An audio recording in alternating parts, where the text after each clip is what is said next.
स्वागत है आपका अपने channel as coaching bye Arjun sir में। तो आशा करते हैं कि आप सभी अच्छे होंगे और मस्त होंगे। तो देखिए आज हम आपको बताएंगे कि प्रकाश का परावर्तन क्या होता है। ये 10th क्लास का पोर्शन है आपका, प्रकाश का परावर्तन, लाइट ऑफ रिफ्लेक्शन। तो क्या होता है बड़ा ही इजी तरीके से बताएंगे। तो देखिए आइए चलते हैं। तो प्रकाश का परावर्तन, लाइट ऑफ रिफ्लेक्शन क्या होता है। देखो रिफ्लेक्शन का मतलब होता है किसी किरण का या किसी प्रकाश का अपने माध्यम में वापस हो जाना, उसी माध्यम में वापस लौट जाना। तो हमारे पास में ये एक चिकना तल है, इधर एक ये पॉलिश हुई भी है जिसे हम कलाई वाला तल बोलते हैं, यानी कि पॉलिश हुआ तल बोलते हैं। तो एक हम चिकना तल लेंगे और चिकना तल लेने के बाद में ये हमारी किरण है, एक आने वाली किरण दर्पण से टकराएगी, यानी चिकने तल से टकराएगी। आने वाली किरण को हम बोलते हैं आपतित किरण। क्या बोलते हैं? आपतित किरण। आने वाली किरण को आपतित किरण और जाने वाली किरण को हम बोलते हैं परावर्तित किरण। क्या बोलते हैं? परावर्तित किरण। तो ये हमारी हो गई परावर्तित किरण। और इन दोनों के बीच में एक लंब होता है जिसे हम बोलते हैं क्या? अभिलंब। जिसे हम क्या बोलते हैं? अभिलंब। परावर्तित किरण, आपतित किरण और परावर्तित किरण के बीचों बीच में, दोनों के बीच में एक लंब होता है जिसे हम क्या बोलते हैं? अभिलंब। और ये तीनों के तीनों एक ही बिंदु पर यानी एक ही तल पर मिलते हैं आकर। तो इससे हम परिभाषा भी और इसके दोनों के दोनों नियम भी सीखेंगे। तो देखिए आइए चलते हैं। तो प्रकाश का परावर्तन किसे कहेंगे?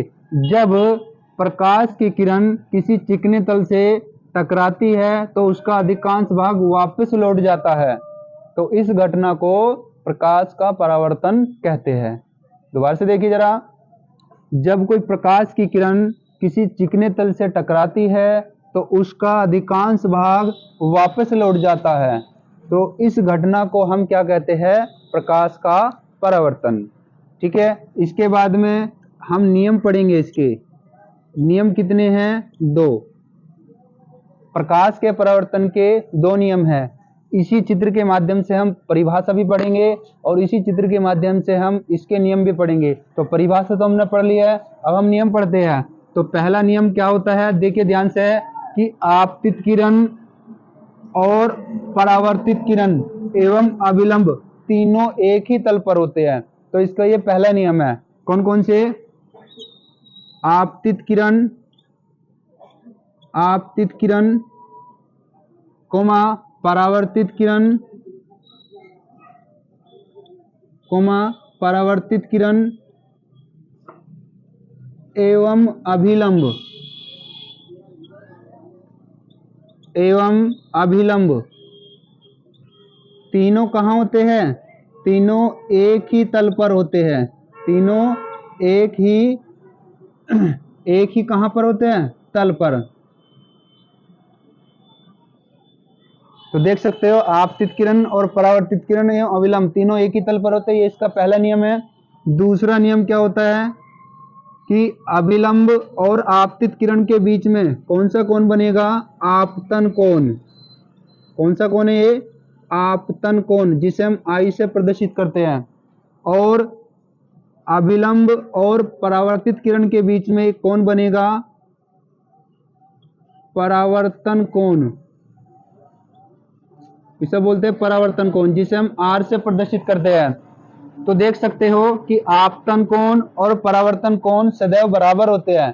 तो आपतन कोण आई और परावर्तन कोण सदैव क्या होंगे? बराबर होंगे।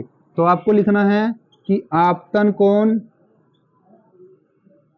आपतन कोण आई यानी कि कोण आई और परावर्तन कोण, परावर्तन कोण यानी कि कोण आर, दोनों क्या होते हैं? आपस में सदैव बराबर होते हैं। तो अभिलंब और आपतित किरण, यानी देखो आपतित किरण है तो आपतन कोण बनेगा और परावर्तित किरण है तो परावर्तन कोण बनेगा। कहने का मतलब है कि आपतन कोण आई और परावर्तन कोण आर दोनों आपस में बराबर होते हैं। तो देखिए आपको चित्र के माध्यम से परिभाषा भी और नियम भी समझ आए होंगे। तो आशा करते हैं कि हमारी वीडियो अच्छी लगी होगी, तो लाइक कीजिए और कमेंट कीजिए और सब्सक्राइब करना ना भूलें। Thank you.